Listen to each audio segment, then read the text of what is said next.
2583 Duraznitos Place in Ramona. And gonna do a quick inspection. Go ahead and document some of the issues you got going on up here, some of the good, the bad, and the ugly. You are in fact right, Rich, in that I cannot recommend a repair up here. There's just too many fundamental issues going on. A lot of slip tiles at the hips. There we can see the paper exposed. Does look like you replaced all the paper. No weather stop up the hips. I'll show you what weather stop is. It's been used on one little small section on the roof. Good news, I don't have to remove or temporarily remove any of the tarps because there are so many problems on this roof that I know there are issues under there as well. Wrong style of dormer vent used on these S tile. Doesn't take a roofer to know that water's going directly underneath the tile all the way down. The felt waterproofing underneath the tile is in fact what waterproofs, but we want to keep as much water off of that felt as we can. All that's done really poorly. Lots and lots of issues up all of the hips and all of the detail work on this roof. The more we look, the more issues we find. I like how he did the valleys. The valleys are nice and open. When you get debris in the valleys, if those valleys are open, there's a better chance that stuff can wash out or make room for water as it's rushing down. That's a little bit of a maintenance issue there with all that stuff clogged in the valleys. Chances are you've gotten rid of this thermal water heating, and we could cut those copper pipes below the roof deck just to eliminate having to flash those. The fact that you use mortar flashing instead of metal is kind of a bummer. We can see some of the issues that creates. Water's getting right to the roof on that guy. This is where I got up on the roof, and so I started to see some major issues. The course width.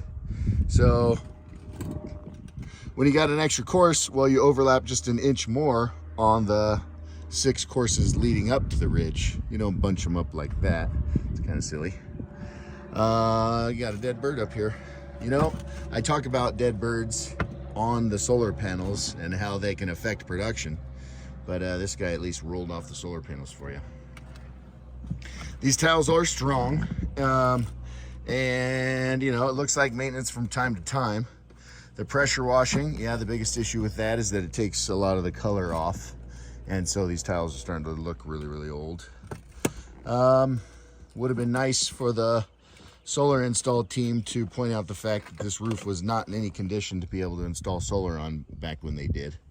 Another dormer vent that's wrong. We like O'Hagan vents.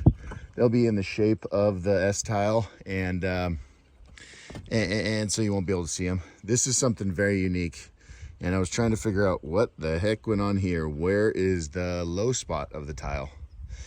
And what I concluded is that they started tiling from that side and from that side, and then met in the middle, and that's what created that weird little phenomenon.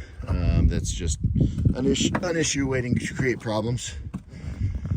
Come up and over the ridge, and we look down and we see a whole bunch of nail holes exposed, meaning that this highest course of tile wasn't high enough to get under the ridge cap.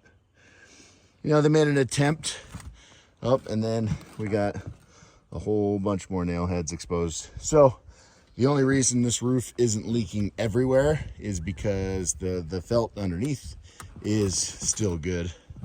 Give it a couple years and this roof starts leaking probably everywhere.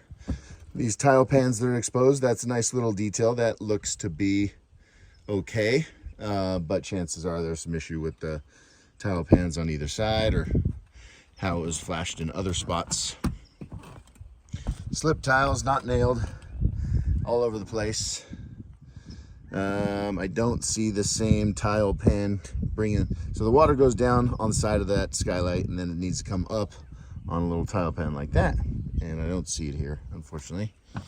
Here, this tile was slipped, and I moved it further down so I could get a view of what was underneath it, and yeah, the felt still looks okay. Why this tile had to be glued in place, I don't know. And then why there is a piece of sheet metal or a tile pan there doesn't make any sense either. So,